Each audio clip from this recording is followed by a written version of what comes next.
আচ্ছা দেখেন আমরা গত ক্লাস পর্যন্ত মোটামুটি অনেক কিছু শিখলাম। কন্ডিশনাল ফরম্যাটিং, নাম্বার ফরম্যাটিং এগুলো শিখছি।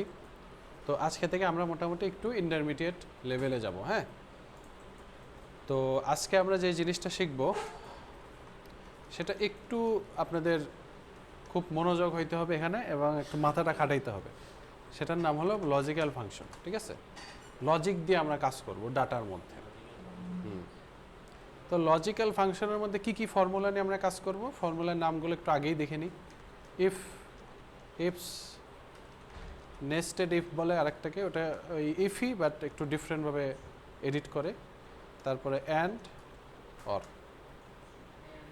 হ্যাঁ, এই কয়টা ফর্মুলা নিয়ে আমরা কাজ করব না। সাম ইফ, কাউন্ট ইফ দেখাইছিলাম। কাউন্ট ইফ, ও তাহলে ওই দুটো আগে দেখাই, তার মানে আমরা লজিক্যাল ফর্মুলার মধ্যে যাচ্ছি। কাউন্ট ইফ, ঠিক আছে, খুবই important. Some if, count if. হ্যাঁ, আপনাকে ইন্টারভিউ আগে এটাই জিজ্ঞেস করবে, একটা ডাটা দিয়ে বলবে যে এটা এখান থেকে এই জিনিসটা বের করে দেখান, তখন আপনি বুঝবেন এটা সাম ইফ দিয়ে বের করতে হবে। ঠিক আছে, কি জিনিস তাহলে সেটা আমি দেখি একটু। সাম তো পারেনি, তাই না? সাম তো টোটাল যোগ করা, সাথে একটা কি লাগিয়ে দিছে, ইফ।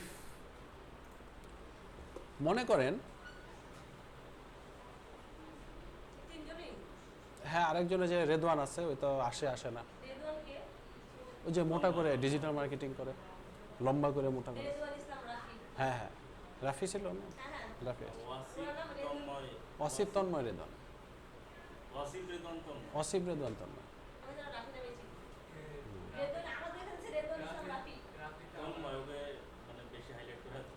তন্ময় আর কি বলা হয়েছে।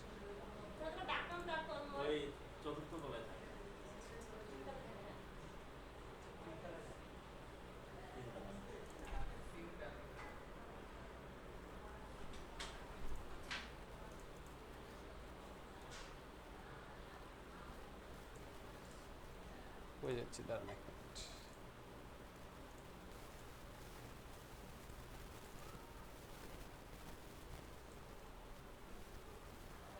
আজকে আমরা এই ডাটা নিয়ে কাজ করি।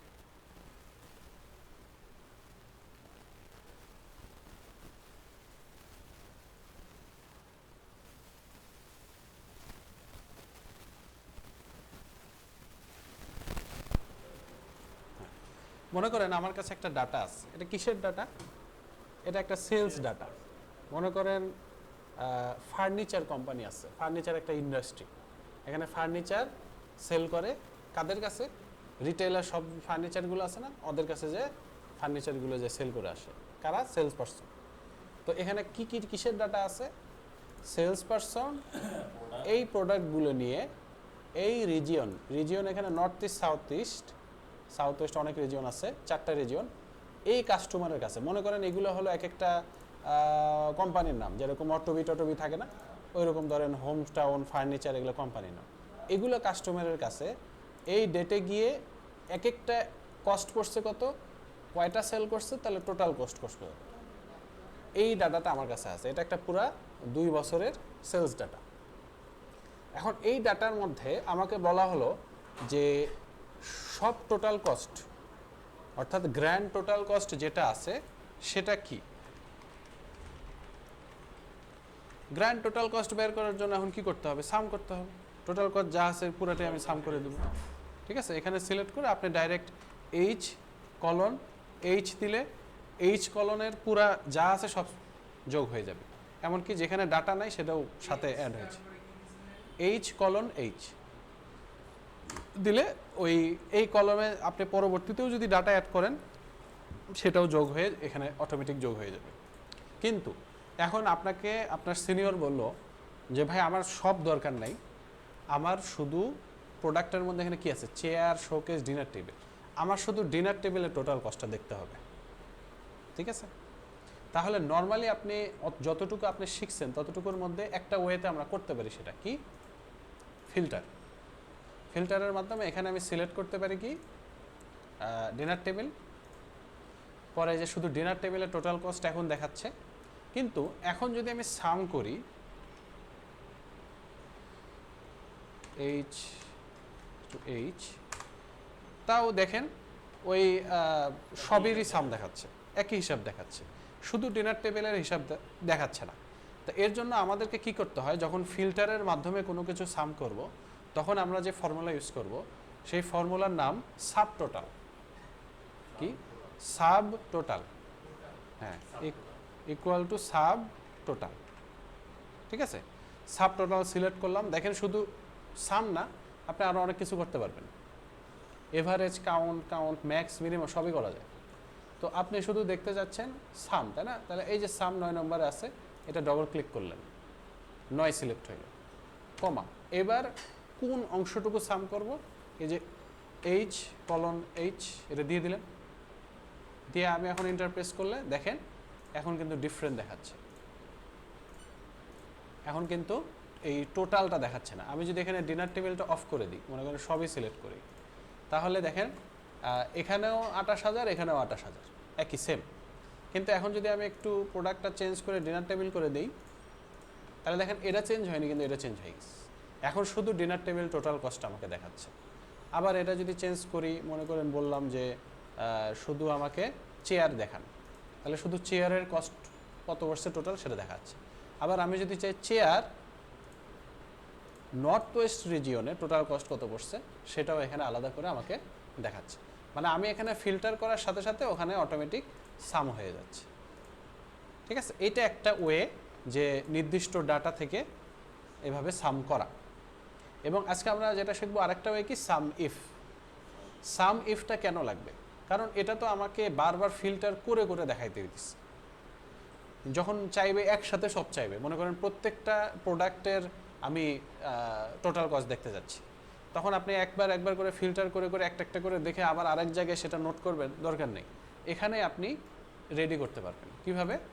মনে করেন এখানে আমি লিখলাম প্রোডাক্টস, একটা হেডিং দিলাম, আর এখানে দিলাম টোটাল কস্ট বাই প্রোডাক্ট। ঠিক আছে, এরকম দিলাম। এই দুইটা এখানেও একটা হেডিংয়ের মতো বোল্ড করে রাখলাম। এখন এখানে আমাকে এই প্রোডাক্টগুলো এখানে দিতে হবে। তো আমি কি করব, এখান থেকে সিলেক্ট করে কন্ট্রোল শিফট ডাউন দিয়ে যা আছে সব কপি করলাম। কপি করে এই প্রোডাক্টের আন্ডারে রাইট ক্লিক করে কি করব, 2 নম্বর যেটা আছে ভ্যালুস হিসেবে সেটা পেস্ট করেন। প্রথমটা পেস্ট করলে এই যে কালারিংও চলে আসে, বাট পরেরটা পেস্ট করলে শুধু লেখাগুলো আসবে।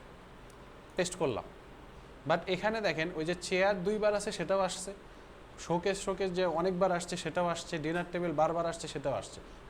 আসলে কত, 5টা প্রোডাক্ট আছে, সেই 5টা প্রোডাক্ট বারবার এখানে চলে আসছে, বাট আমি চাচ্ছি শুধু একবার করে রাখতে। তাহলে এখানে কি করব, সব সিলেক্ট অবস্থায় থাকা অবস্থায় আমরা কই যাব, ডাটাতে যে আমরা এখানে কোথায় যাব, এই যে এখানে একটা বাটন আছে, এটা কি বলা হয়, রিমুভ ডুপ্লিকেট। এটা প্রেস করব।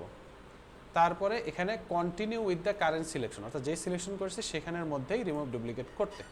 ওকে, তাহলে দেখেন 5 ইউনিক ভ্যালু রিমেইন, অর্থাৎ 5টা ভ্যালু আছে, বাকি সবগুলো ডুপ্লিকেট ছিল, সব ডিলিট হয়ে গেছে।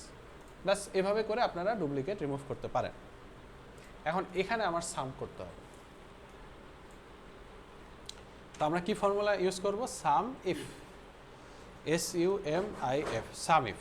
ঠিক আছে, সাম ইফ ফর্মুলা স্টার্ট করে প্রথমেই আমাদের কাছে একটা জিনিস চাচ্ছে, সেটার নাম কি, রেঞ্জ। এই রেঞ্জটা কিন্তু মানে যেটা সাম করব সেটার রেঞ্জ না, যেই ক্রাইটেরিয়া ধরে সাম করব সেটার রেঞ্জ। তো আমার ক্রাইটেরিয়া এখানে কি, চেয়ার কোন কলামে আছে, প্রোডাক্টের কলামে, ওটাই হলো আমার রেঞ্জ। যেই ক্রাইটেরিয়াটার যোগ করব সেটা যেই কলাম আছে সেই কলাম সব সিলেক্ট করতে হবে। হ্যাঁ, ওটাই রেঞ্জ। তাহলে এই যে এখানে কি করব, এই যে প্রোডাক্টটা এটা সিলেক্ট করে কন্ট্রোল শিফট ডাউন, অথবা আপনি চাইলে এই পুরা কলামটাই কলাম বি এরকম দিয়ে রাখতে পারেন। ঠিক আছে, কলাম বি এটা দিয়ে রাখতে পারেন, কোনো সমস্যা নেই। ঠিক আছে, কমা দিলেন, কমা দিয়ে এখন চাইছে কি, ক্রাইটেরিয়া। এখন ক্রাইটেরিয়া কি, চেয়ার। আপনি এই যে ডবল কোটেশন মার্ক করে এভাবে চেয়ার লিখতে পারেন, অথবা চেয়ার অলরেডি লেখা আছে ওই সেলটা সিলেক্ট করতে পারেন। তো আমি বলবো যে ওই সেলটা সিলেক্ট করেন, সেলটাই সহজ, লেখাই তো আছে। ঠিক আছে, সেলটা সিলেক্ট করলেন, আবার লিখতে গেলে আবার এক্স্যাক্টলি ওই রকম সি বড় হাতের দিতে হবে, ভুল একটা ছোট হাতের ভুল হয়ে গেলে আর হবে না। তো সেল সিলেক্ট করে রাখাই ভালো, সময় বাঁচবে।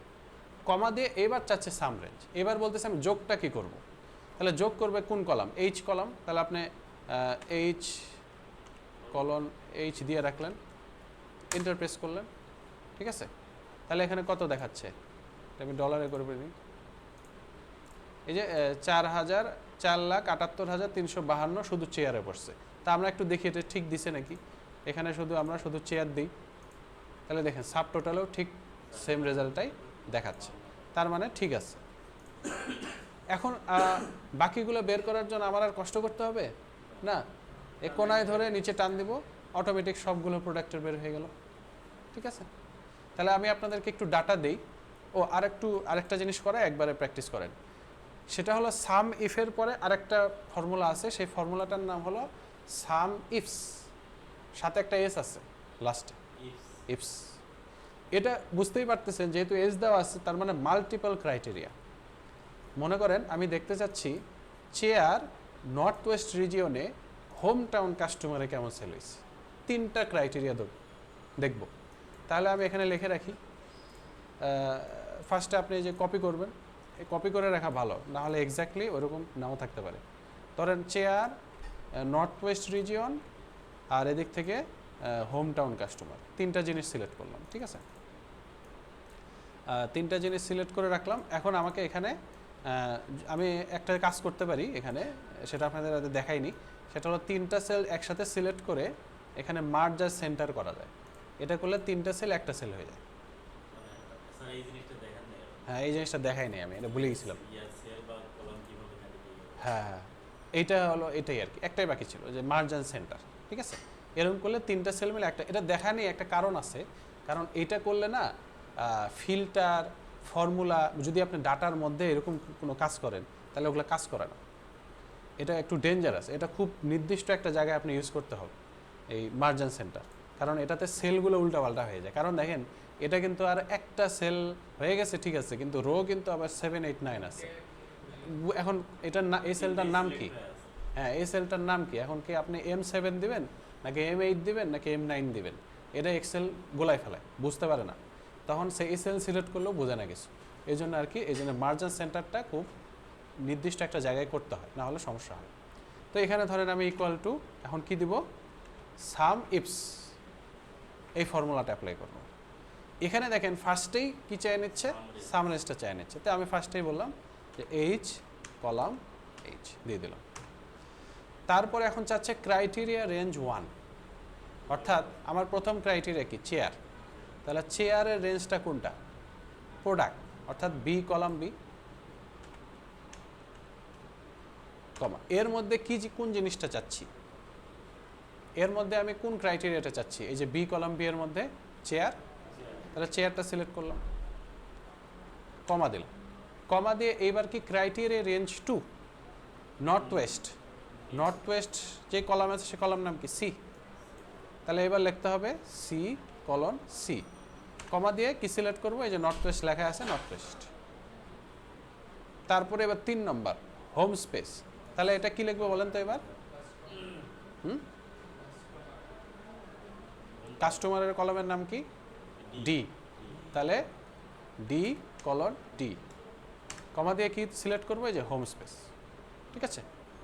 দিয়ে এখন এন্টার প্রেস করলে এখন আমাকে আলটিমেটলি এটাকে আমি একটু মিডল অ্যালাইনমেন্ট করি, হ্যাঁ হোম টাউনে নর্থ ওয়েস্ট রিজিয়নে এই প্রোডাক্ট কত সেল হয়েছে। এখন যদি আপনি অন্য অন্য প্রোডাক্টগুলো বের করতে চান তাহলে কি করবো, এখন এখানে আপনি চাইলে একটা ডাটা ভ্যালিডেশন করে রাখতে পারেন। কীরকমভাবে, এখানে তো প্রোডাক্টগুলো আমি ডুপ্লিকেট রিমুভ করে এখানে আলাদা করে রাখছি, এবার এই রিজিয়নের ক্ষেত্রেও তাই করি, সিলেক্ট করে এখানে মনে করেন পেস্ট করে ডাটাতে গিয়ে এখানে সিলেক্ট করে ডুপ্লিকেট রিমুভ করে রাখলাম, তাহলে দেখতেছি মাত্র 4টা রিজিয়ন আছে। তারপরে কাস্টমারের ক্ষেত্রেও তাই করি, কপি করলাম, এই পাশের সেলে এখানে রাইট ক্লিক করে পেস্ট দিয়ে ডাটাতে গিয়ে remove duplicate, continue with the current selection এবং ওকে। তাহলে আমি দেখতে পাচ্ছি কি মাত্র 5টা আছে। এখন এখানে আমরা ডাটা ভ্যালিডেশন অ্যাড করতে পারি। এখানে সিলেক্ট করে যে ডাটা ভ্যালিডেশন মনে আছে কিনা আপনাদের, যে লিস্ট করে, যে লিস্ট করে সোর্সটা কি, এই যে প্রোডাক্ট, এখানে আমি প্রোডাক্ট সিলেক্ট করতে পারবো কোন প্রোডাক্ট আমি দেখব। তারপরে এখানে আমি সিলেক্ট করব কি ডাটা ভ্যালিডেশন রিজিয়ন, সোর্সে এই যে রিজিয়ন এই 4টা সিলেক্ট করে রাখলাম।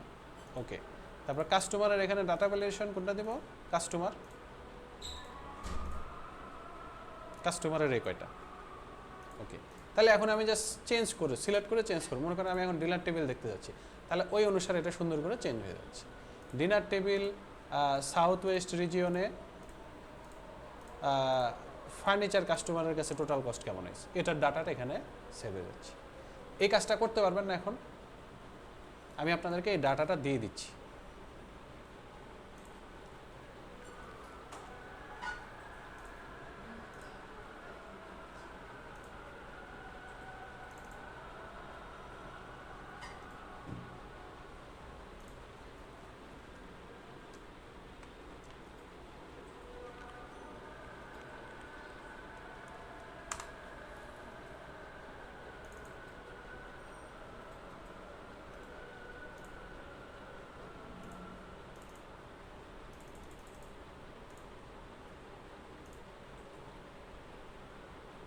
সবাই একটু হোয়াটসঅ্যাপে লগ ইন করেন।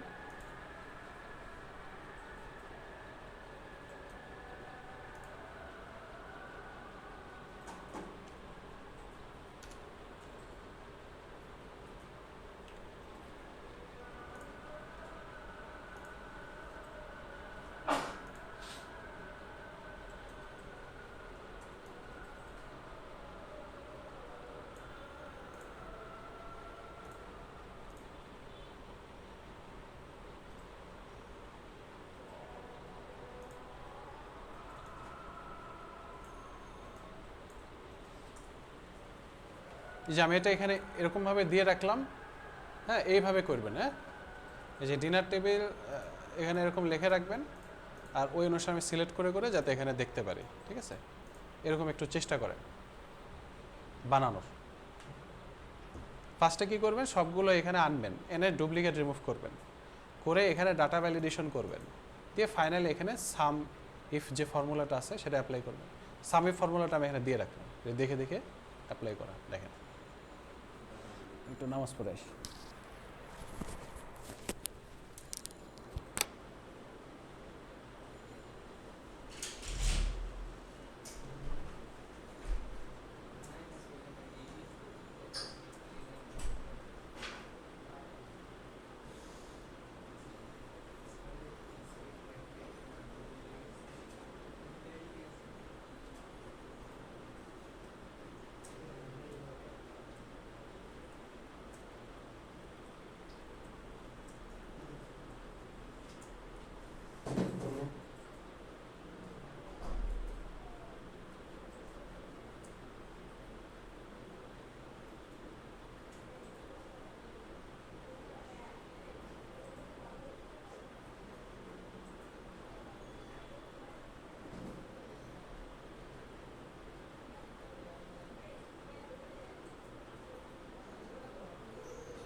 তারপরে হলো dinner day,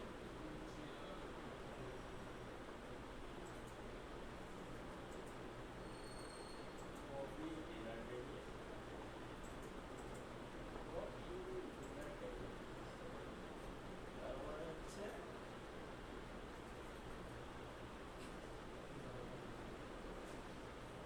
new wife,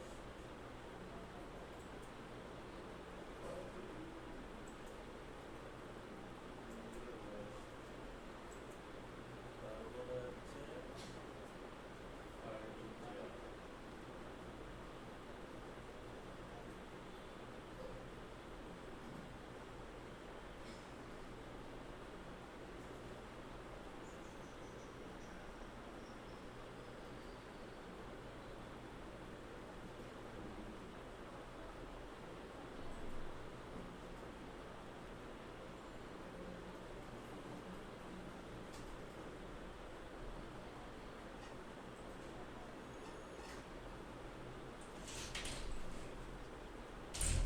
sir এখানে যদি ফার্নিচার আসছে আপনার এখানে, ফার্নিচারটা তো দিনের না, আপনার হচ্ছে ওরা হচ্ছে ফার্নিচার দিতে হবে। না, ফার্নিচার কাস্টমার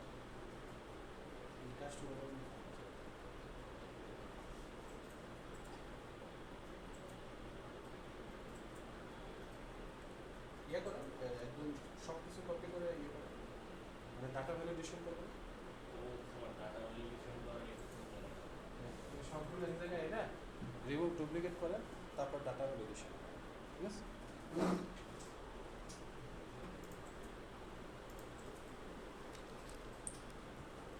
স্যার এখানে কি লিস্ট দেওয়া আছে না? হ্যাঁ, লিস্টে গিয়ে সোর্সে ওখানে ক্লিক করে ওই আগে কিন্তু রিমুভ ডুপ্লিকেট করে আনেন, ডিনার টেবিল, ওইভাবে লিখতে গেলে তো অনেক সময় লাগবে, কপি, মানে সিলেক্ট করে ডুপ্লিকেট করেন, কপি করে এই জায়গায় এসে পেস্ট করেন ভ্যালুস হিসেবে, তারপরে যে রিমুভ ডুপ্লিকেট করেন।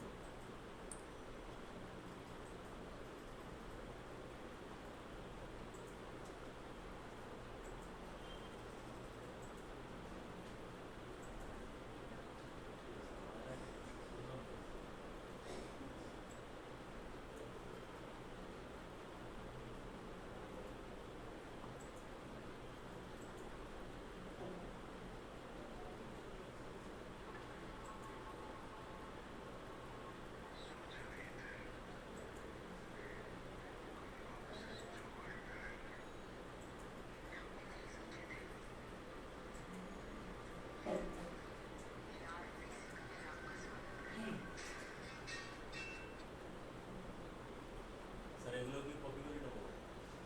ডাউন ফার্নিচার, এই যে এইভাবে পুরো কলামটা কপি করবে, কন্ট্রোল শিফট ডাউন দিয়ে পুরোটা কপি করবে, কপি করে এখানে এসে এই যে ভ্যালুস হিসেবে পেস্ট করবে, তারপরে যে ডাটার আন্ডারে এখানে সিলেক্ট করে রিমুভ ডুপ্লিকেট,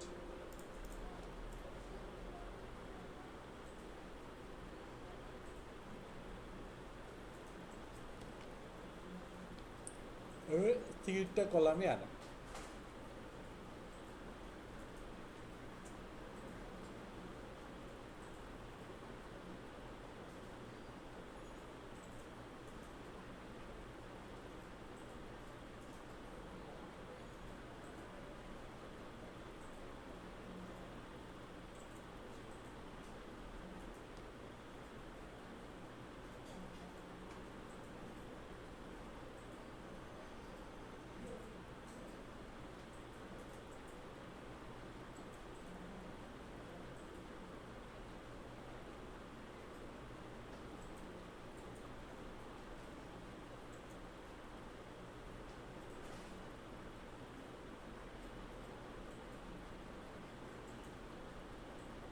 স্যার কলমটা কাটি দেবো, হুম? কলমটা পিছনটা হ্যাঁ, ওকে দিয়ে দিন, না জাস্ট ওকে দেন, কলামটা ওটা থাক, ওকে দেন। ওকে, দেখেন হয়ে গেছে।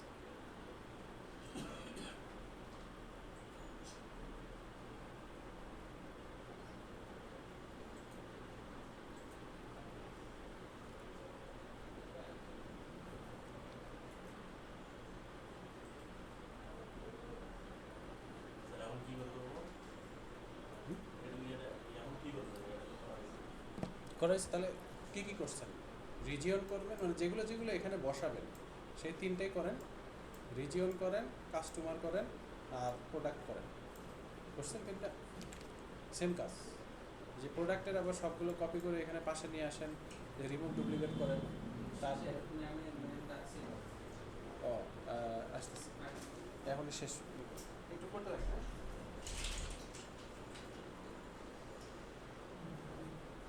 তারপর আবার রিজনিংগুলো নিয়ে আসতে হবে। হ্যাঁ? এই bottom sheet down, bottom like this.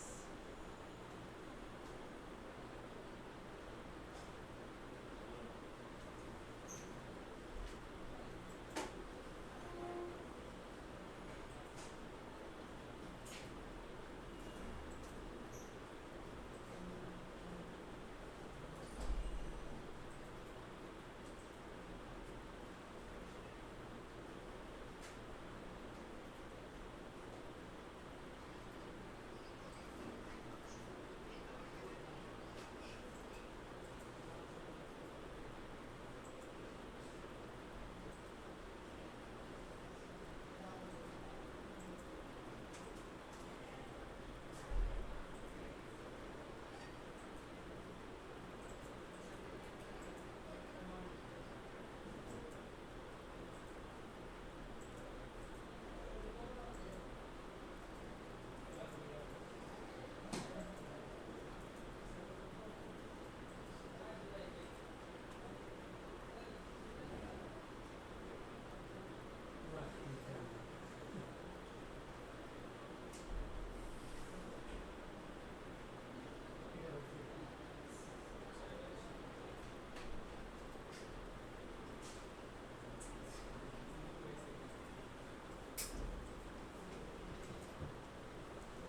আমার এখানে তো পাঁচটাই আছে। টেকনিক্যাল, হ্যাঁ, পাঁচটা কি? এই যে আপনার হচ্ছে যে কাস্টমার কাস্টমার হ্যাঁ, পাঁচটাই তো, এই যে পাঁচটা।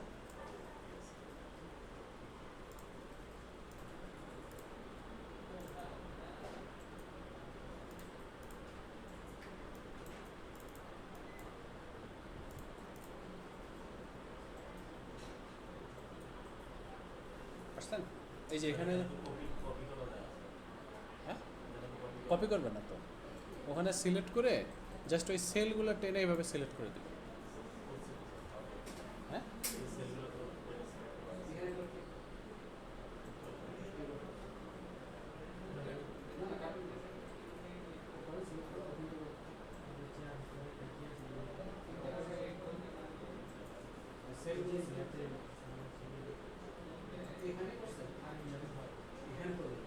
এটা তো করাই আছে।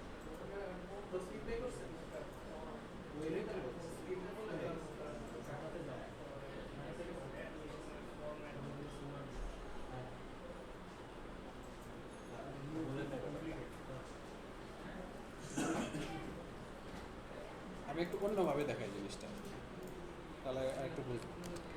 মনে করেন এখানে প্রোডাক্ট, এখানে রিজিয়ন, এখানে কাস্টমার,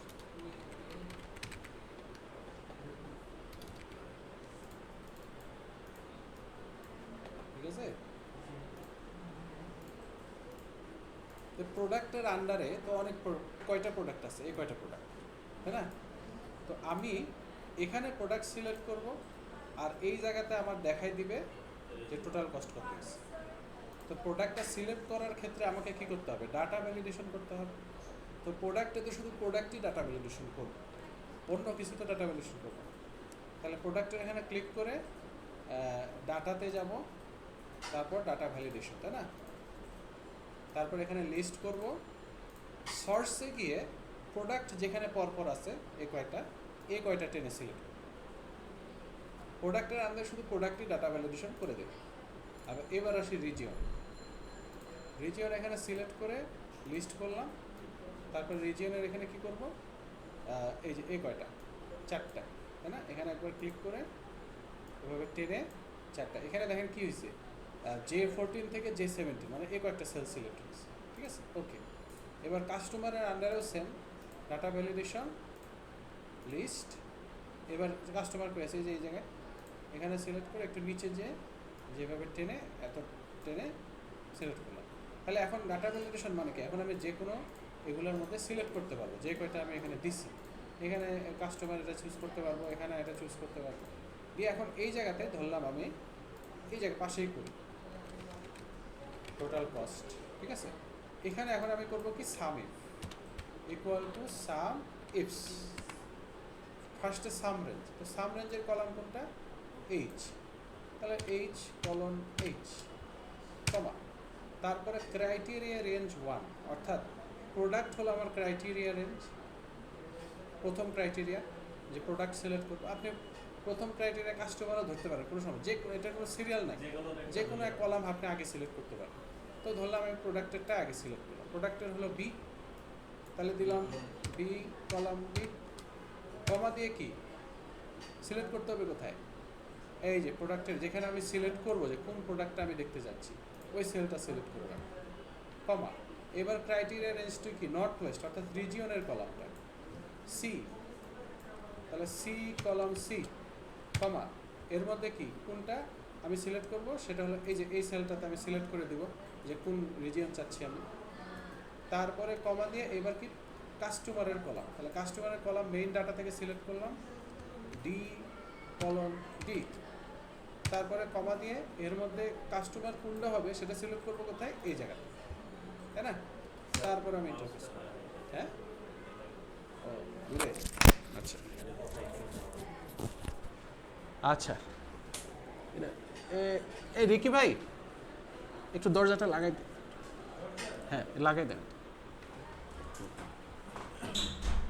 আচ্ছা আচ্ছা, তাহলে দেখেন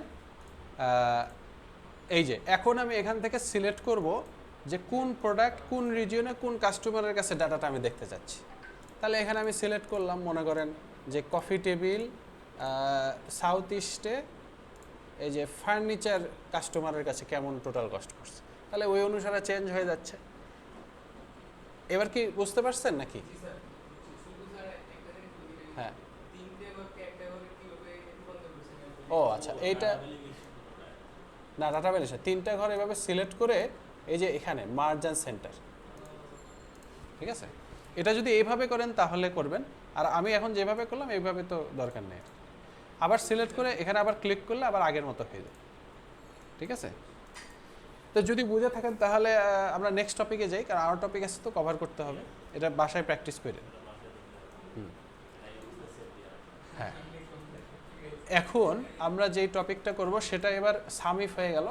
এবার আমরা যেটা শিখবো সেটা হলো একটা ফর্মুলা শিখবো, সেই ফর্মুলার নাম হলো কি, কাউন্ট।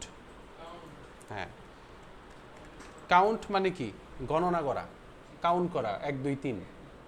তে কাউন্ট ফর্মুলাটা কাজ তাই গণনা করে।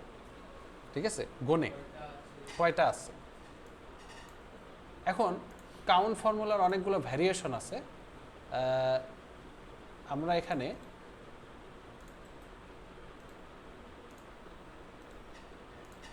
দেখি একটু। তো ফার্স্টে দেখি একদম বেসিক যে কাউন্ট ফর্মুলাটা, COUNT, count. Count formula select করে মনে করেন এখানে আমি আইটেম কস্টের এই সব সেল সিলেক্ট করব, অর্থাৎ এফ কলাম এফ দিলাম। তাহলে আমাকে কি দেখাচ্ছে, 909। এই 909 মানে হলো যে এখানে 909টা ডাটা ফিল আপ আছে, 909টা সেল ফিল আপ আছে। এই সেলগুলোতে কিছু না কিছু আছে, ভালো কথা। তা আমি এখানে যদি কাউন্ট ফর্মুলাটা দিয়ে এইবার ধরেন আমি রিজিয়নের কলাম সিলেক্ট করবো, সি কলন সি, এখানে দেখাচ্ছে 0, কিন্তু এখানে তো ফিল আপ আছে, তাই না? অনেক কিছু রিজিয়ন লেখা আছে, নর্থ ইস্ট সাউথ ইস্ট এরকম প্রায়, এখানে 909টাই সিলেক্ট আছে, কিন্তু এখানে 0 দেখাচ্ছে। কারণ কি, কাউন্ট ফর্মুলা শুধু নাম্বার কাউন্ট করতে পারে, তাহলে আমরা আরেকটা ফর্মুলা ইউজ করব। সেই ফর্মুলার নাম হলো কাউন্টটা, লাস্টে একটা এ আছে। হ্যাঁ, দিয়ে এই ফর্মুলা দিয়ে আমি যদি এখন সি কলম সি দিই, তাহলে দেখেন 910টা এবার সিলেক্ট হয়ে গেছে। ঠিক আছে, 910।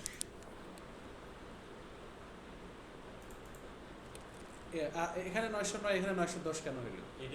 হ্যাঁ, এটা কোশ্চিন কেন? কারণ এখানে কি আইটেম কস্ট, এটা কি নাম্বার?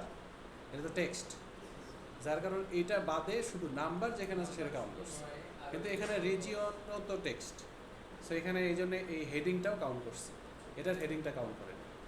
তার মানে কাউন্ট শুধু নাম্বার যেখানে আছে পিওর নাম্বার সেটাই কাউন্ট করে, আর কাউন্টটা হলো সব কাউন্ট করে। কাউন্টটা, হ্যাঁ, কাউন্টটা যদি আপনি এখন এখানে ধরেন এফ কলামে এখন দেন, তাহলে সে 910টা দেখাবে, কারণ কাউন্টটা ফর্মুলা নাম্বারও কাউন্ট করে, টেক্সটও কাউন্ট করে।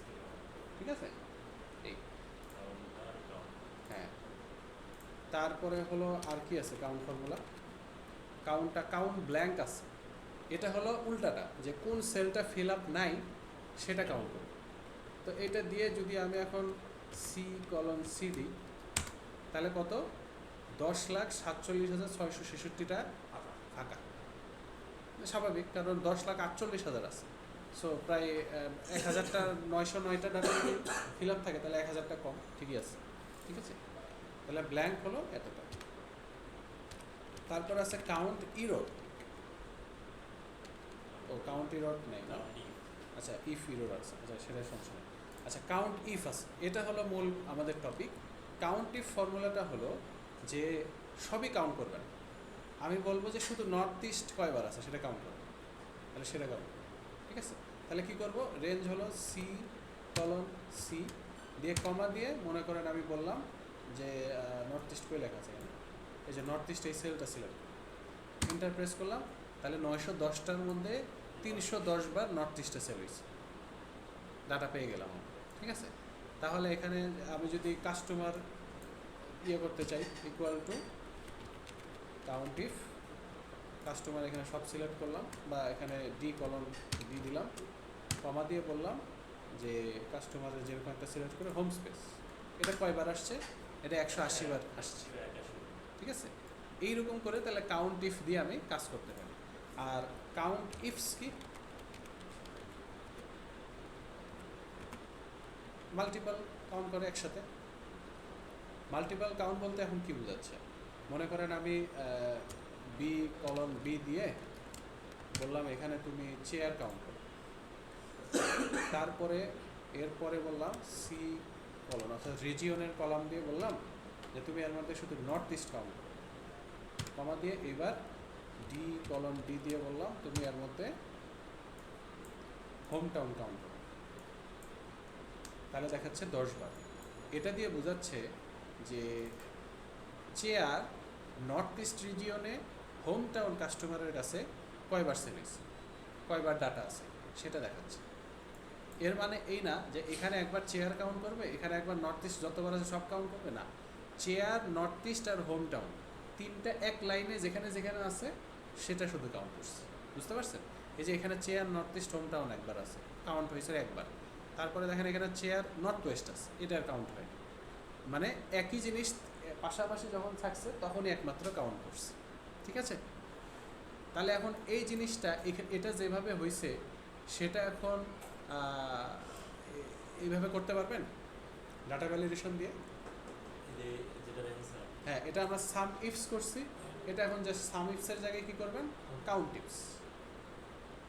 একটু করেন, 1 মিনিট, আমি একটু আসতেছি।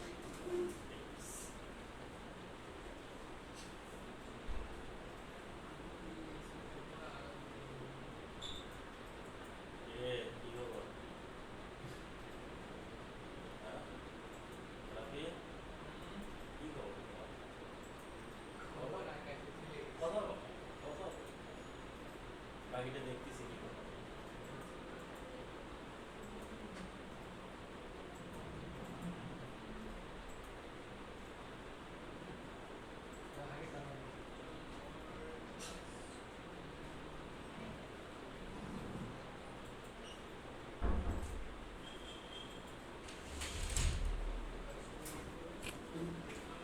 আমার তো এই যে এখানে রেডি করাই আছে, আমি জাস্ট এখানে সাম ইফসের জায়গায় কাউন্ট ইফ দিয়ে দেব বা নিচের সেলে দেন। আর আপনি কোনটা রেডি এই যে এটা রেডি করছি না, আমি জাস্ট এই যে পাশে এখানে আবার আরেকটা কলাম দিই যে টোটাল এবার কি কাউন্ট, তাহলে এখানে ইকুয়াল টু দিয়ে কাউন্ট ইফস দিয়ে ফার্স্টে কি সি কলাম সি, এর মধ্যে কি প্রোডাক্ট, তারপরে কি ডি কলাম ডি, এর মধ্যে কি রিজিয়ন, এটা সিলেক্ট করবে, তারপরে ও সরি বি শুরু হবে, সরি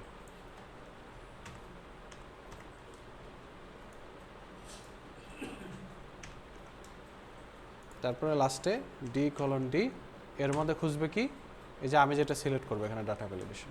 তাহলে দেখেন এখানে কাউন্ট কত করছে, 5 বার।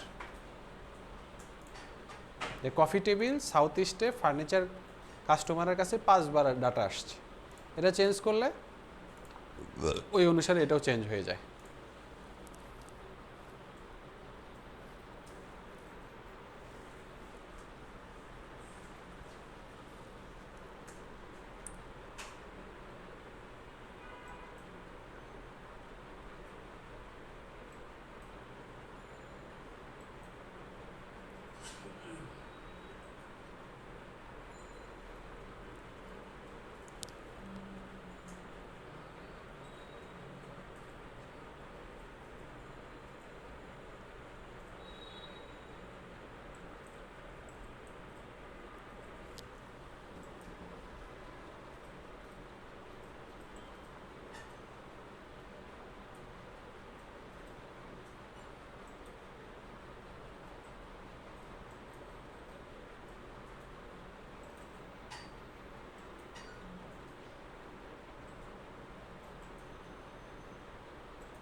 হুম count if, count if count if, ifs S হবে হুম আপনারা তো মানে 3টা ক্রাইটেরিয়া সেট করতেছেন না, তাহলে অলওয়েজ হবে ইফস, আর যদি একটা খালি নিতে চান তাহলে ইফ।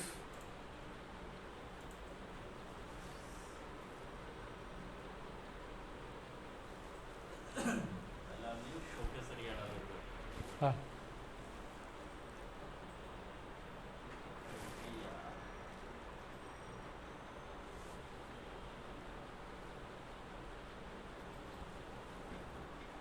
তার আগে কি ইয়া প্রোডাক্ট সিলেক্ট করে নেবো না সব? হ্যাঁ ডুপ্লিকেট রিমুভ করবেন নাকি? না না, আমার তো এই ইয়া রেকর্ড রেডি আছে। হ্যাঁ তাহলে প্রোডাক্টের কলাম সিলেক্ট করে কমা দিয়ে প্রোডাক্ট সিলেক্ট করেন, তারপর রিজিয়ন এখানে কোনো ওই আলাদা করে সাম রেঞ্জ টাম রেঞ্জ নাই, জাস্ট ওইভাবে সিলেক্ট করলেই হবে। বি করুন বি। হুম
হ্যাঁ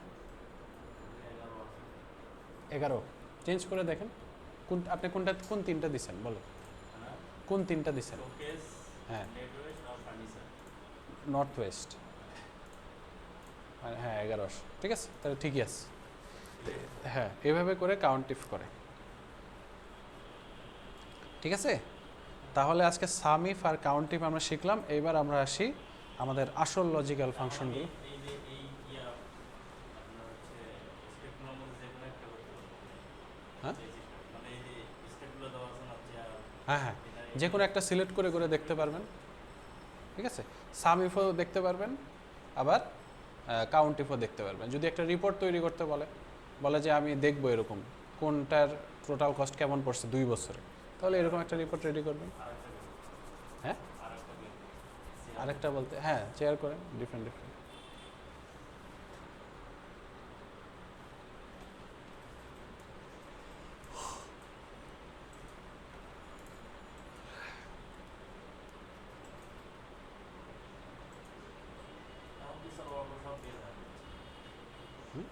চেয়ার হলো আপনার এস ডাব্লিউ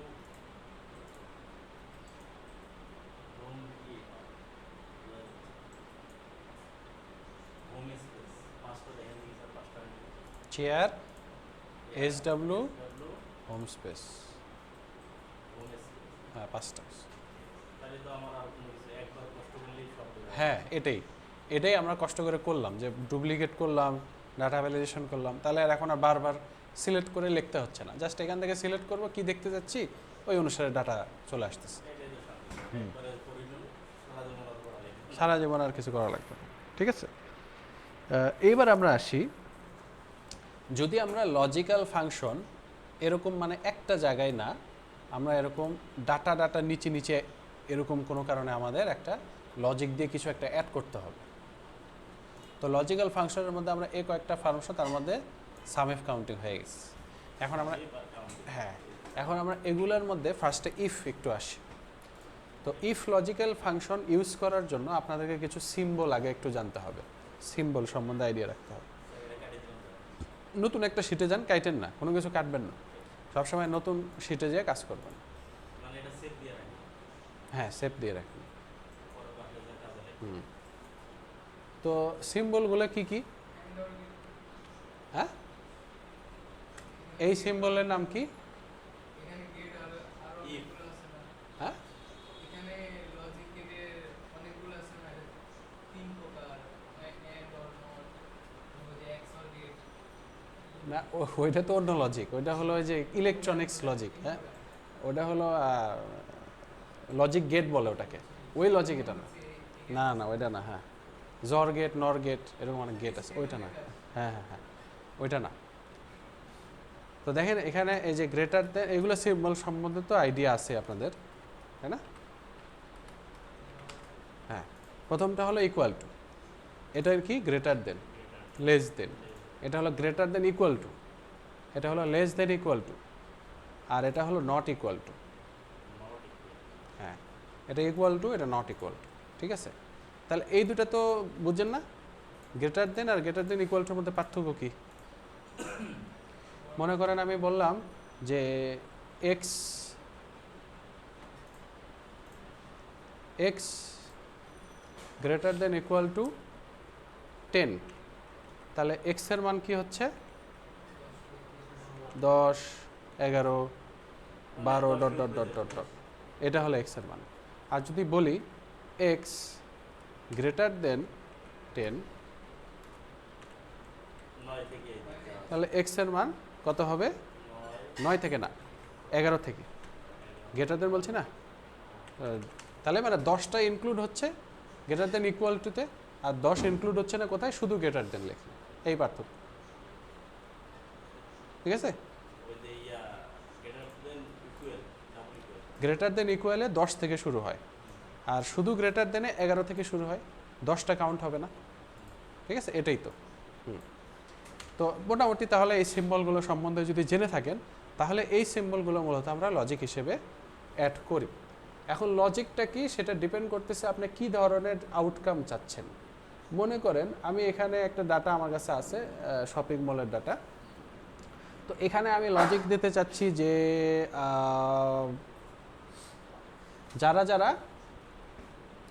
যাদের টোটাল প্রাইস, ধরেন আমি এদেরকে ডিসকাউন্ট দেব,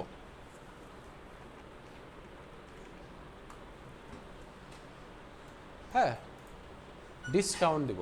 তো ডিসকাউন্টের এখানে আমি এখন একটা ডাটা এন্ট্রি করতে যাচ্ছি যে কারা কারা ডিসকাউন্ট পাইছে। তো পাশে একটা কিছু লিখে রাখবো, ধরেন আমি কত পার্সেন্ট ডিসকাউন্ট দিব, সেই পার্সেন্টেজটা পাশে থাকবে, বাট সবার পাশে থাকবে না।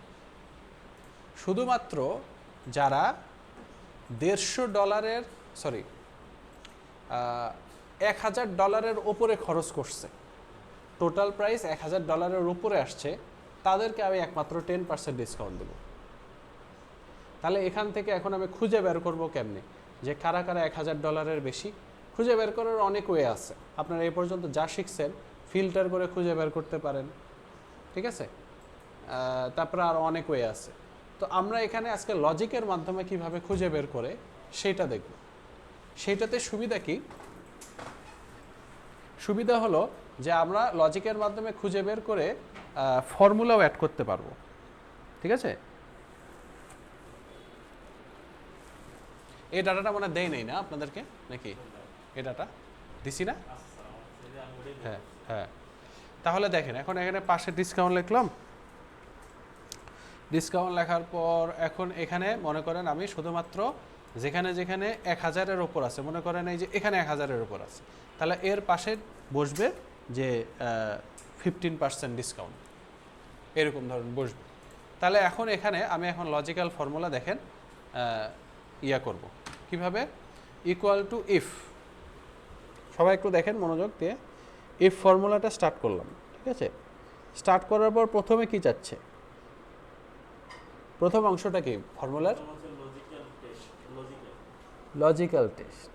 তো লজিক্যাল টেস্টটা কি? লজিক্যাল টেস্টটা হলো এই যে মাত্র আমি যা বললাম যে কোথায় কোথায় $1000 ওপরে স্পেন্ড হয়েছে সেটা খুঁজে বের করা, এটাই হলো লজিক্যাল টেস্ট। তাহলে সেটা কেমনে খুঁজে বের করবে? লজিক দিয়ে। এই যে গ্রেটার দেন, লেস দেন, এগুলো যে সিম্বল দেখালাম, তাহলে এখন আমি তাকে বলবো সেল সিলেক্ট করে বলবো যে এই যে পাশের সেলটা যে তুমি দেখতেছো, এই সেলটাতে যে নাম্বারগুলো তুমি পাবা তার মধ্যে অনলি তুমি যখন গ্রেটার দেন 1000-এর ওপর নাম্বার পাবা। ঠিক আছে? এই লাইনটা বুঝছেন? যে আমি পাশের সেল সিলেক্ট করে বলে দিলাম যখন তুমি এই সেলটাতে 1000-এর উপর কোনো নাম্বার দেখবা, কমা, তখন এখন দেখেন আমার কাছে দুইটা জিনিস চাইছে, value if true, value if false. True মানে হলো যে এই লজিকটা যদি হয়, লজিকটা যদি আসলে হয় যে এখানে 1000-এর উপর একটা সংখ্যা আছে, তাহলে সেটা ট্রু। আর যদি এখানে 1000-এর উপর কোনো সংখ্যা না থাকে, 1000-এর নিচে থাকে, তাহলে সেটা ফলস। তাহলে ট্রুতে কি হবে, যে তাদেরকে আমি 15% ডিসকাউন্ট দিব। তাহলে এখানে আমি দুইটা কোটেশন মার্কের মধ্যে 15% লিখে রাখলাম, যে যদি এরকম থাকে তাহলে পাশে যে 15% এটা বসবে। ঠিক আছে?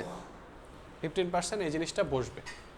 ফলস হলে কি হবে, যদি 1000-এর উপর না হয়, তাহলে এখানে আমি পাশে লিখে দিলাম নো ডিসকাউন্ট, দুটা কোটেশন মার্কে নো ডিসকাউন্ট, এই কোটেশন মার্ক ক্লোজ করে দিলাম, ব্যাস আমার ফর্মুলা শেষ।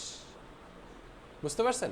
ফার্স্টে আমি একটা লজিক দিলাম, সেটা যদি হয় তাহলে আমাকে কি রেজাল্ট দিবে, আর যদি না হয় তাহলে আমাকে কি রেজাল্ট দেবে। হ্যাঁ, এটাই ইফ ফর্মুলার কাজ হলো এটাই। এটা স্যার আপনি নিজের ইয়া থেকে বসে দিয়েছিলেন যে 12 লেস দেন 1000 ইয়া। হ্যাঁ, এটা মনে করেন আবার রিকোয়ারমেন্ট দিছে কেউ একজন, যে সব থেকেই বললো যে যারা যারা $1000 ওপর স্পেন্ড করবে তাদেরকে তুমি 15% ডিসকাউন্ট এটা এন্ট্রি করে দাও। তাহলে এখন আমি এন্ট্রি তো এখানে প্রায় 10,000 ডাটা আছে, কোথায় কোথায় $1000 সেল হয়েছে এটা খুঁজে বের করে পাশে 15% ডিসকাউন্ট দিতে গেলে আমার সারা বছর লাগবে। ঠিক আছে? সো এই জন্য কী করলাম, একটা লজিক দিয়ে দিলাম এক্সেলকেই, বললাম যে তুমি খুঁজে বের করো। কিভাবে খুঁজবা, যে যখন তুমি 1000-এর ওপর কোনো সংখ্যা দেখবা তখন তুমি পাশে সুন্দর করে এন্ট্রি করে দাও যে সেখানে 15% হবে, আর যদি কোনো না থাকে তাহলে তাকে এন্ট্রি করে দাও নো ডিসকাউন্ট। এন্টার প্রেস করলাম, দেখেন প্রথমে কি আসছে, নো ডিসকাউন্ট। এখন জাস্ট বাকিগুলোর জন্য এই যে এই জায়গায় ডবল ক্লিক করে দেবো, তাহলে সে নিজেই খুঁজে বের করবে কোথায় কোথায় 1000-এর ওপর সেখানে 15% বসাই দিছে, বাকি সব জায়গায় নো ডিসকাউন্ট। তাহলে এই লজিকের, স্যার নো ডিসকাউন্ট লিখে ফলস লিখতাম, তাও ফলসে লেখা আসছে। হ্যাঁ, এখানে যা লিখবেন আপনি যদি কোনো কিছুই না লেখেন, মনে করেন জাস্ট দুইটা ডবল কোটেশন, তাহলে ব্ল্যাঙ্ক আসবে, শুধুমাত্র 15% যেখানে সেটাই খালি থাকবে আর কি, বাকি সব জায়গায় ব্ল্যাঙ্ক থাকবে। বুঝতে পারছেন কি? আচ্ছা, এটাই ইফ ফর্মুলার কাজ হলো এরকমই, যে একটা লজিক দিয়ে বোঝানো যে এই জিনিসটা যদি থাকে এখানে তাহলে আমাকে এইটা দাও, আর যদি না থাকে তাহলে আমাকে এইটা রেজাল্ট দাও। ঠিক আছে? তারপরে আরেকটা ছোট একটা ডাটার মাধ্যমে দেখাই।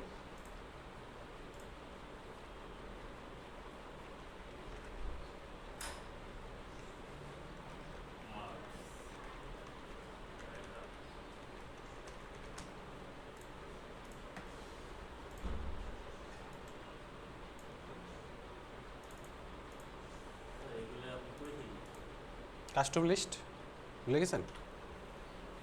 ওই যে মনে নেই, অনেক প্রথমে পড়াইছিলাম অপশনে যে অ্যাডভান্স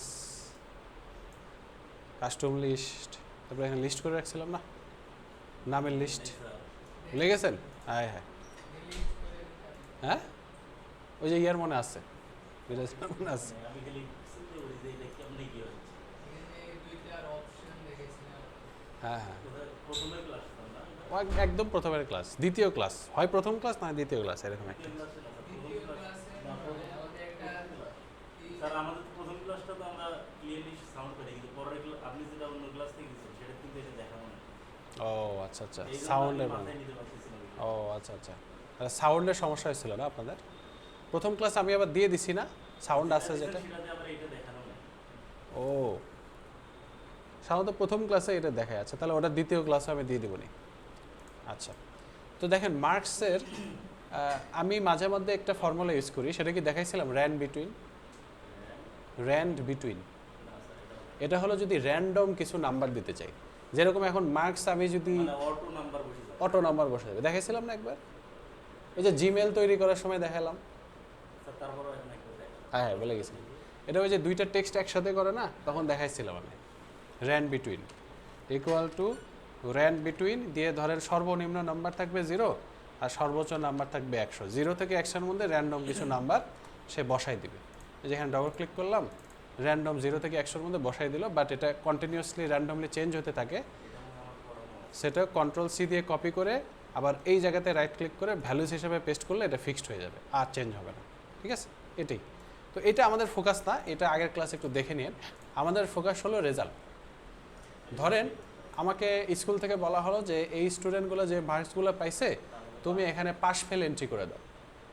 তাহলে বলেন তো এখানে আমি পাস ফেল এন্ট্রি করব কি হিসেবে? ধর আমাকে বলা হলো, মনে করো যে 33-এর নিচে যারা পাইছে তারা ফেল, আর 33-এর উপরে যারা তারা পাস। তাহলে এখানে ইফ লজিক্যাল ফর্মুলা দিয়ে কি লজিক্যাল টেস্টটা কি হবে? Less than 33। কি লেস দেন? কোন সেলটা? আপনার হচ্ছে 33 হলো। স্টুডেন্ট এটা সিলেক্ট করবো না, না এদের মার্কস। আমরা তো মার্কস নিয়ে কাজ করতেছি, টেক্সট নিয়ে কাজ হবে না। 24 যে কোনো একটা না, প্রথমটা সিলেক্ট করতে হবে। ঠিক আছে, তারপরে কি কোন চিহ্ন? লেস দেন লেস দেন দিলাম, তারপর ইয়া হবে 33 এর উপরে। লেস দেন বললে তো তাহলে তো নিচে হয় গ্রেটার দেন, তাহলে গ্রেটার দেন দিলাম, দিয়ে কি 33 লিখবো। হ্যাঁ। তারপরে ভ্যালু তারপরে কমা, ভ্যালু ইফ ট্রুতে কি হবে? পাস ইয়া পাস হবে ইয়া পাস অর ফেল। আপনি এটা দেখেন, এটা মানে কি? যদি কেউ 33-এর উপর পায় তাহলে সে কি করে? পাস করবে হ্যাঁ, তাহলে ভ্যালু ইফ ট্রুতে কি হবে? পাস। পাস। মানে 33-এর উপর পাইছে, লজিকটা আমার ট্রু হয়েছে, তাহলে পাস। আর যদি লজিকটা ফলস হয় তাহলে কি হয়? ফেল হবে। ব্যাস, এন্টার দিয়ে এখানে ডবল ক্লিক করলাম, তাহলে এখন সে অটোমেটিক বের করে ফেললো কে পাস কে ফেল। আচ্ছা, আপনি তো গ্রেটার দেন বললেন, আমি যদি লেস দেন দিতাম তাহলে কি হইতো?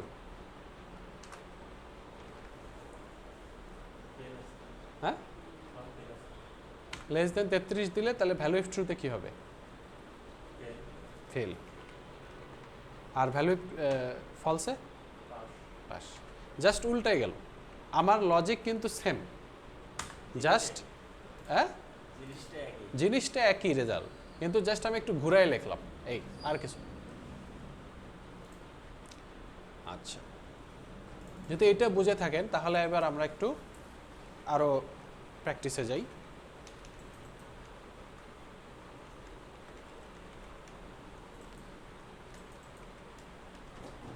দেখি এটা পারেন কিনা। ব্রাজিল আর্জেন্টিনা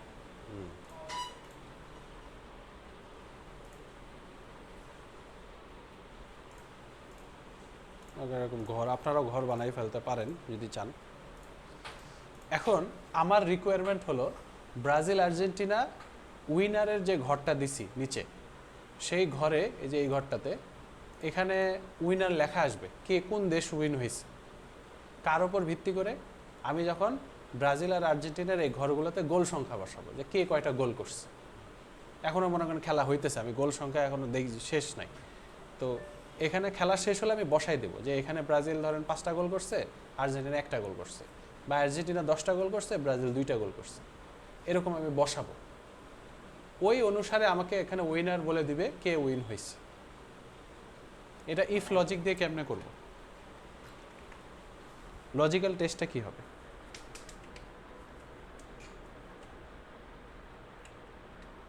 প্রথমে ব্রাজিলের ঘরে ওটা সিলেক্ট করে দেবো। অর্থাৎ অর্থাৎ এটা কত H2 না? এইচ, হ্যাঁ করলাম। তারপরে হচ্ছে ইন হ্যাঁ। ভ্যালু একটু জাস্ট সেল সিলেক্ট করবো, লজিকটা কি? সিম্বল তো দিলাম না কিছু।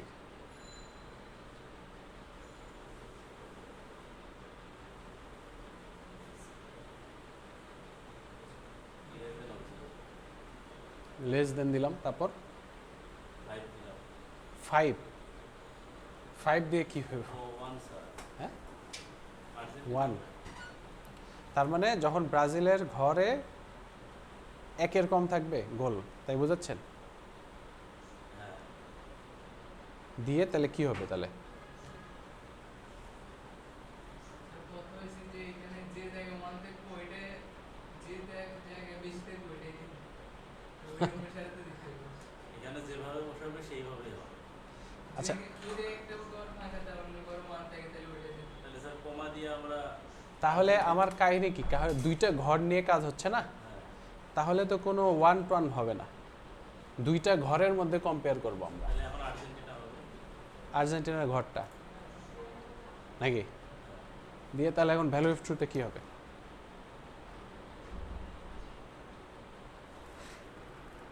খুবই ইজি এটা, স্যার ইজি তো দেখলি মানে মাথার মধ্যে ঢুকতেছে না আপনাদের? এখন তো স্যার ইন্টারফেস করে ইন্টারফেস করলে হবে মানে লজিক্যাল টেস্টটা তো হয়ে গেছে, বাট এটা কি বুঝছেন এটা আমি কি বললাম?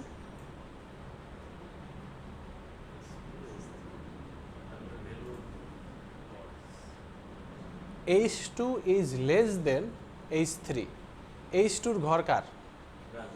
এটা লেস দেন হয়েছে আর্জেন্টিনার ঘরের থেকে, তাহলে এবার উইনার কি? ব্রাজিলের ঘরের গোল সংখ্যা আর্জেন্টিনার গোল সংখ্যা থেকে কমে গেছে, তাহলে উইনার কে? আর্জেন্টিনা। তাহলে কোটেশন মার্কের মধ্যে লিখবো আর্জেন্টিনা। আর এখানে কি লিখবো? ফেলসে ব্রাজিল।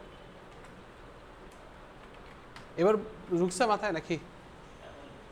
ঠিক আছে, তাহলে এখন আমি ধরেন ব্রাজিল 5টা লিখলাম, আর্জেন্টিনা 3টা লিখলাম, তাহলে দেখাচ্ছে ব্রাজিল। কিন্তু আর্জেন্টিনা যদি বাড়াই দেই তাহলে আবার চেঞ্জ হয়ে এটা হয়ে যাবে কি আর্জেন্টিনা। মানে এখানে আমি কি গোল সংখ্যা লিখবো সেটার উপর ভিত্তি করে হ্যাঁ কে উইনেছে। আমি যদি এটা গ্রেটার দেন করে দিতাম তাহলে কি হইতো? এখানে ব্রাজিল হয়তো, এখানে মানে আমি যেভাবে লিখবো আর কি। আচ্ছা, আরেকটা করি আমরা। Monthly income, monthly expense, profit loss.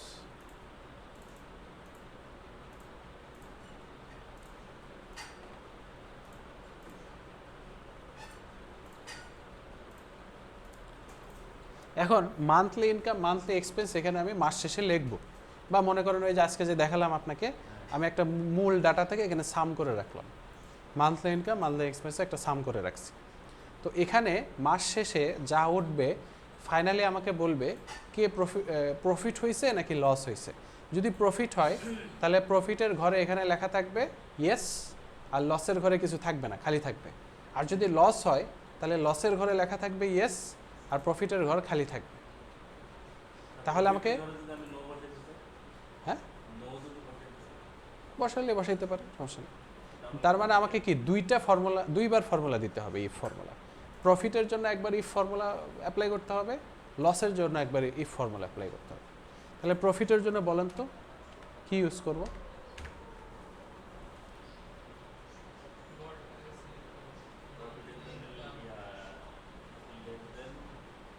কি লেস দেন কি? কোন সেল? মন্থলি ইনকাম, এই সেলটা K2 less than same, profit মানে এটার মতোই তো সেম, এটা সিলেক্ট করবেন না? মন্থলি হ্যাঁ, এক্সপেন্সের থেকে ইনকাম বেশি হলে কি হয়? প্রফিট হয়। আর এক্সপেন্সের থেকে ইনকাম যদি কম হয়, অর্থাৎ খরচটা বেশি হয়ে গেছে, তাহলে কি লস হয় না? তাহলে প্রফিটের ক্ষেত্রে আমরা ধরলাম যে ইনকাম খরচের থেকে কম হয়ে গেছে, ঠিক আছে? তাহলে কি হয়? রেজাল্ট কি হবে? প্রফিট প্রফিট হবে? হবে না তো। আপনি তো বলছেন যে প্রফিটের ঘর লেস দেন, কম, লস হবে। লস হবে। তাহলে এই প্রফিটের ঘরে আপনি কি লিখবেন? নো লিখবেন, যে প্রফিট হয় নাই। আর অপর পাশে কি লিখবেন? ইয়েস। ইয়েস। হ্যাঁ, তাহলে লসের ক্ষেত্রে কি হবে? ইকুয়াল টু ইফ, যে কোনো কিছু দিতে পারেন, যে কোনো একটা গ্রেটার দেন, যে কোনো একটা। মনে করেন আমি এক্সপেন্স গ্রেটার দেন ইনকাম দিলাম, তাহলে কি কি হয়? তাহলে এবার ইয়েস হবে আর এবার নো হবে। তাহলে এখন মনে করেন আমার মাস শেষে ৮,৫০০ টাকা ইনকাম হয়েছে, খরচ হয়েছে ধরেন ৮,২০০ টাকা। তাহলে দেখেন প্রফিট হয়েছে, লস হয় নাই। ঠিক আছে, খরচ 200 টাকা, 300 টাকা কম হয়েছে। 300 টাকা বাড়তি আছে প্রফিট। হ্যাঁ, তাহলে এখানে ধরেন 100 টাকা বেশি হয়েছে খরচ, তাহলে চেঞ্জ হয়ে গেল, প্রফিট হয়েছে আর ইয়ে হয়েছে। আপনি চাইলে এখানে এভাবেও করতে পারেন, যে মনে করেন একটা টিক চিহ্ন দিয়ে বোঝাই দিবেন, ইকুয়াল টু ইফ, যে এইটা যদি গ্রেটার দেন এইটা হয়, ইনকাম যদি গ্রেটার দেন প্রফিট এক্সপেন্স হয়, তাহলে এখানে দুইটা কোটেশন মার্ক দিয়ে উইন্ডোজ বাটন প্রেস করে ধরে থেকে ফুল স্টপ বাটনে যদি প্রেস করেন, তাহলে ইমোজির একটা ঘর আসবে। উইন্ডোজ বাটন ধরে থেকে ফুল স্টপ, ওই যে কোশ্চেনের পাশে ফুল স্টপ।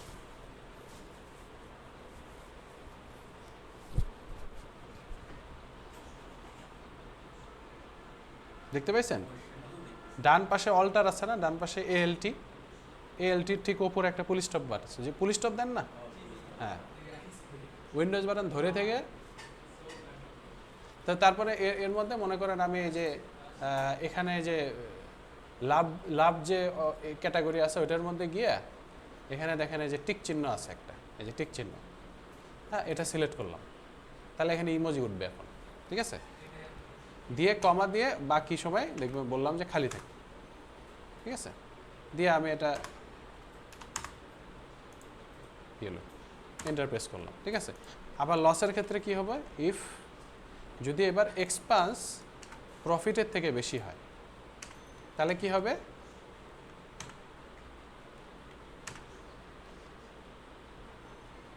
ক্লোজ। না, টিক চিহ্নই হবে। লসের ঘরে টিক চিহ্ন দিব যদি লস হয়, সেটা বোঝাচ্ছে আর কি। কমা, আর না হলে লসের ঘর খালি থাকবে। ঠিক আছে, তাহলে এই যে দেখেন লস হয়েছে, দেখে লসের টিক চিহ্ন দিচ্ছে। আর যদি এখন প্রফিট বাড়াই দিই, মনে করেন ৯,০০০ টাকা করি, তাহলে প্রফিটের এখানে টিক চিহ্ন চলে আসছে।